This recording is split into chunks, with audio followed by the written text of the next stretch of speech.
बलबीर सिंह कसूरिया जी, मैं चेयरमैन विश्व पंजाबी सभा कैनेडा। माशाअल्लाह। तो डॉक्टर साहब थोड़ा ऑर्गेनाइजेशन के बारे में कुछ दसोगे? हाँ जी, अपनी ऑर्गेनाइजेशन के बारे में कुछ दसोगे?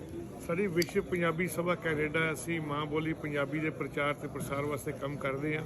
ਪਾਕਿਸਤਾਨ ਦੇ ਵਿੱਚ ਵੀ ਕਾਨਫਰੰਸ ਕਰਾਈ ਹੈ, ਪਹਿਲੀ ਲਾਹੌਰ 'ਚ ਕਰਾਈ ਸੀਗੀ, ਇੱਕ ਦੁਬਈ 'ਚ ਕਾਨਫਰੰਸ ਕਰਾਈ ਸੀ, ਹੁਣ ਅਸੀਂ ਹੁਣ ਇੱਥੇ ਕਾਨਫਰੰਸ ਕਰਾਈ ਸੀ, ਚੌਥੀ ਕਾਨਫਰੰਸ ਫਿਰ ਅਸੀਂ ਲਾਹੌਰ ਜਾ ਰਹੇ ਹਾਂ ਕਰਾਉਣ ਵਾਸਤੇ, ਤੇ ਹੁਣ ਉਸ ਤੋਂ ਬਾਅਦ ਫਿਰ ਇੱਥੇ ਆ ਕੇ ਪੰਜਵੀਂ ਕਾਨਫਰੰਸ ਜਿਹੜੀ ਅਸੀਂ ਫਿਰ ਕੈਨੇਡਾ ਵਿੱਚ ਕਰਾਵਾਂਗੇ 20, 21, 22 ਜੂਨ ਦੀ।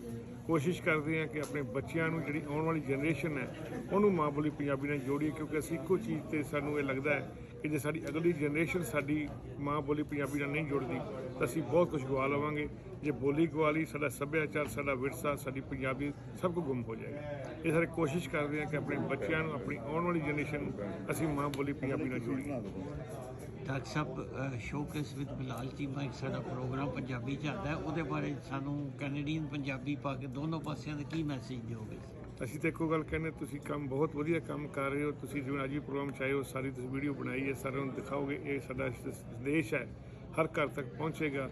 ਬਹੁਤ ਵਧੀਆ ਕੰਮ ਕਰ ਰਹੇ ਹੋ ਤੁਸੀਂ, ਮੁਬਾਰਕ ਦੇ ਹੱਕਦਾਰ ਹੋ, ਬਹੁਤ ਚੰਗਾ ਕੰਮ ਕਰ ਰਹੇ ਹੋ। ਬਹੁਤ ਮਿਹਰਬਾਨੀ। ਬਹੁਤ ਸ਼ੁਕਰੀਆ ਡਾਕਟਰ ਸਾਹਿਬ।